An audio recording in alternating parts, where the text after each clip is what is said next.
Hi, Jonathan York, Bay Financial Partners, looking at the investment markets. Pretty big boost for the US market. We've seen the passing of the infrastructure bill. That's looking to be around sort of $1 trillion spend over the next sort of number of years. That's obviously given sort of infrastructure shares a pretty major boost.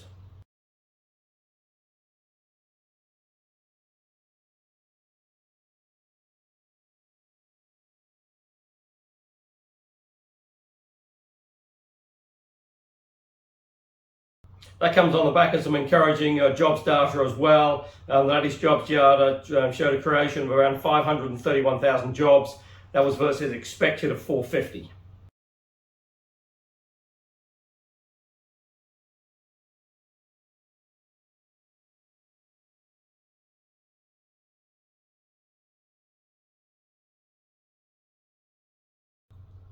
But we also saw upward revisions to the previous 2 months as well of around sort of 110 to 120,000 jobs per month.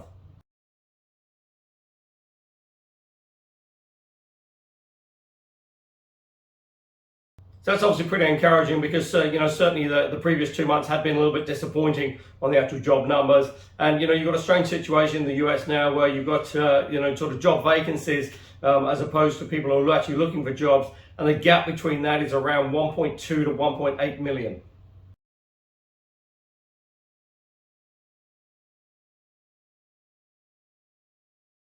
So potentially you've got over 1 million more jobs than people who are actually looking for jobs in the US.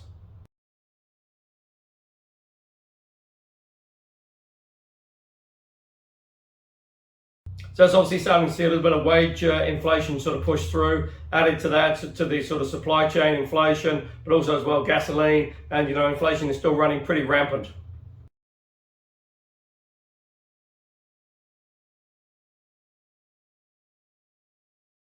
What we also saw from the Fed meeting last week as well is the starting of tapering, and that's going to start at the end of this month, and then potentially a further reduction as well in December.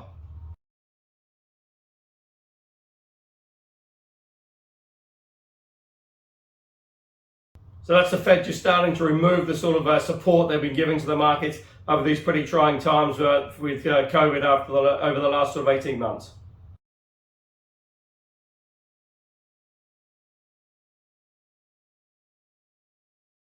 Now, so far the market's taken that announcement pretty well, seeing record highs on the Dow and the S&P, and it's just going to be interesting to see how it sort of transitions through into sort of 2022, because if inflation continues to increase, it's just going to be very interesting because potentially you could see the Fed starting to increase interest rates just as inflation is starting to fall, because inflation is looked at obviously over a year-on-year period.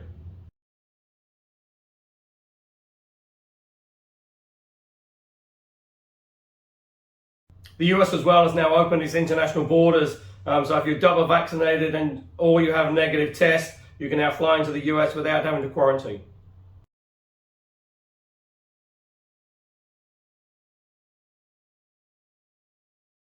Now that again is a further sort of potential boost to the US economy.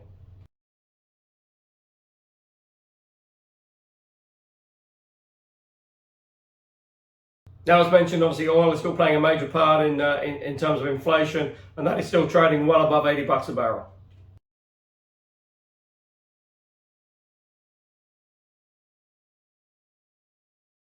In the UK, quite interesting, the central bank there, the Bank of England, left rates unchanged. There were some people talking about a rate increase from the Bank of England.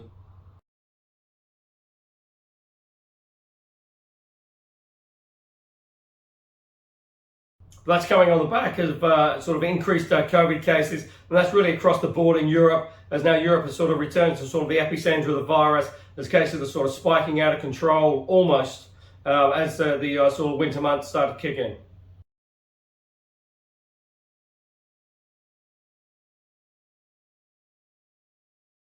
So our vaccination rates are still pretty good in Europe and the UK. It's really the unvaccinated that are then sort of catching the disease and being forced into hospital. And again, hospitals now are starting to sort of creak under the strain.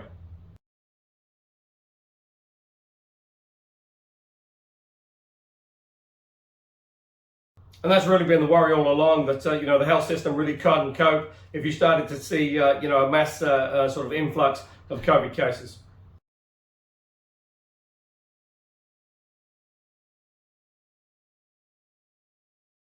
And then obviously the knock-on effect to the economy.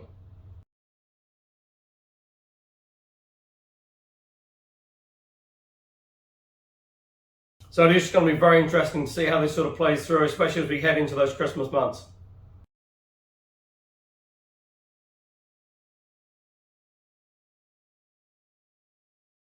Now in Australia, starting to see relaxed restrictions all around, getting close now to sort of 80-85% vaccination levels in New South Wales and Victoria.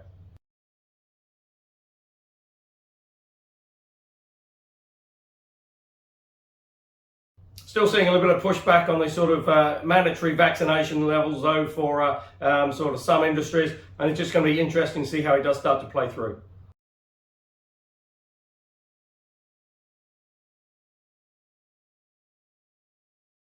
And Australia looking at open up its international borders as well in sort of January. Again, that'll be a further boost to the economy. And and certainly for the next sort of 6 to 9 months, given the sort of laggard over the last sort of 9 months in terms of restrictions and lockdowns, the Australian economy looks in pretty reasonable shape.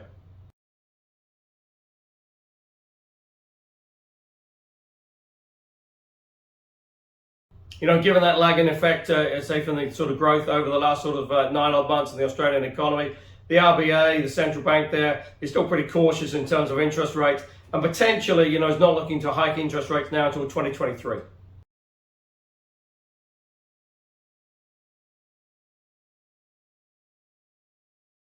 Now here in New Zealand, a pretty big step for Auckland.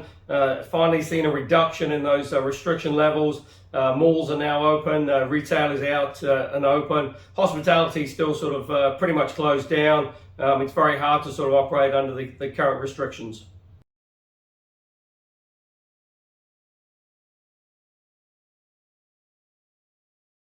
But again, Auckland is very close to getting that 90% double vaccination rate, and it's just going to be interesting to see what happens then, because potentially they move into the new sort of restriction levels or traffic light system, as it's being called, where they can sort of move around, see a lot more freedom because of the high vaccination levels.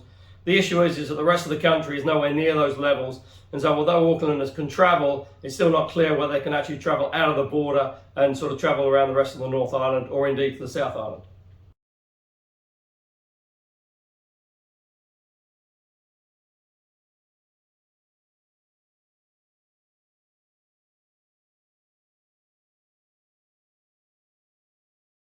And again, with Christmas very close, the government has come out and said now that they will allow Aucklanders to travel at Christmas time, but it's just going to be interesting to see how that actually is feasible and how it's actually policed.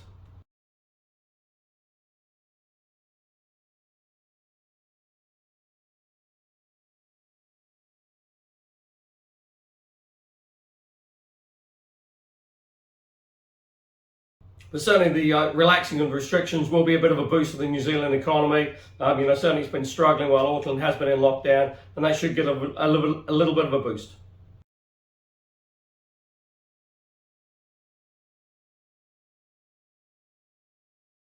Be interesting to see what happens with the Reserve Bank though, because at present it's going to be hard to see them raising interest rates further again this year, because the economy is still in a pretty precarious state given the sort of restrictions and sort of COVID impact.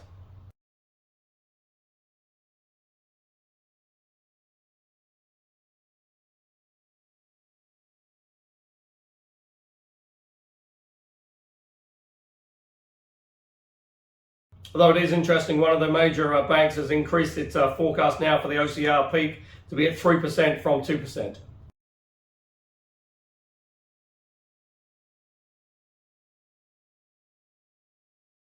Certainly the housing market is still pushing on a pretty good rate.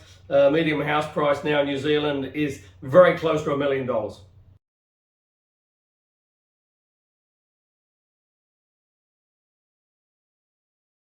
And certainly house prices hasn't really seemed to have fallen much. Interestingly as well, in the last sort of couple of months, the predominant number of buyers out there have been first-time buyers.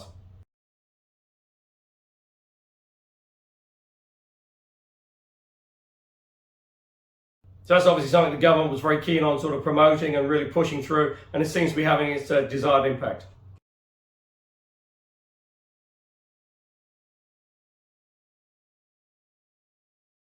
But certainly the government facing quite a bit of criticism, also quite a bit of pushback, protests, etc., regarding their handling of sort of COVID and sort of vaccines, etc. And it's just been very interesting to see the next sort of opinion polls coming out sort of early part of next year, just to see how their popularity is sort of standing. Because certainly at present, there does seem to be quite a bit of social unrest out there.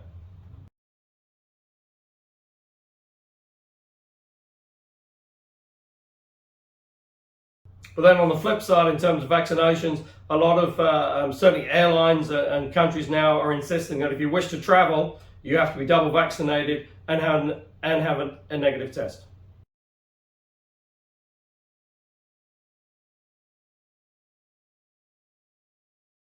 And indeed, that's been backed up by Air New Zealand now from early part of next year. If you wish to fly domestic flights, you have to be double vaccinated.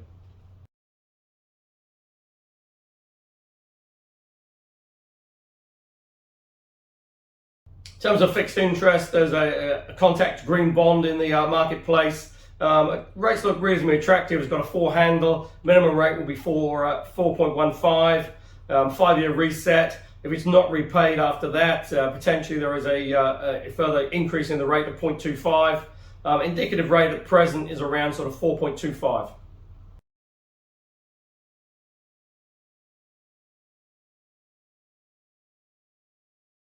So that's certainly giving investors a little bit of hope out there, because certainly interest rates have been pretty low in terms of sort of saving rates on bonds, etc., for the last sort of 12 to 18 months, and now starting to sort of creep up just a little bit.